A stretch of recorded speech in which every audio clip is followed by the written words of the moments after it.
Nasema asante sana kwa ile umoja. Mimi ninaona askofu wetu ametunenea neno la Mungu na akasema umuhimu wa amani na umoja.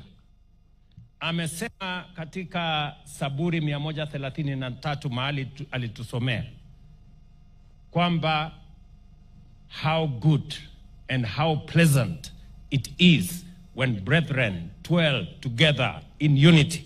Yani mandugu wakiishi pamoja kwa umoja.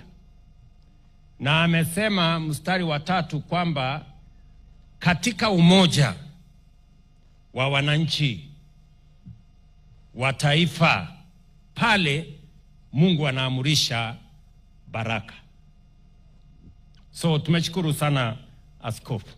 Na mimi nasema shukurani kwa sababu mliponipatia nafasi hii ya kuwa kiongozi wa taifa la Kenya. Niko na majukumu mawili ya muhimu. Ya kwanza ni kuunganisha taifa letu la Kenya, kuondoa mipaka ya dini, ya kabila, ya sehemu, ya maeneo, ya mirengo, ndio taifa letu liwe taifa moja. Kwa sababu vile askofu ametueleza, hivyo ndivyo mapenzi ya Mungu, umoja.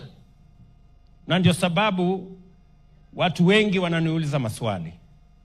Mbona umeunda serikali ya broad based? Mbona umelete wale ambao hawakutupigia kura ndani ya serikali? Mbona umelete wale ambao walikuwa wapinzani ndani ya serikali? Askofu, umenisaidia kuwajibu. Neno la Mungu linasema ni vyema watu wakiishi kwa pamoja, kwa sababu katika umoja huo Mungu atatuletea baraka. Ama namna gani Kakamega? Asante sana askofu kwa kunisaidia kujibu watu wa jeuri wengine wanauliza.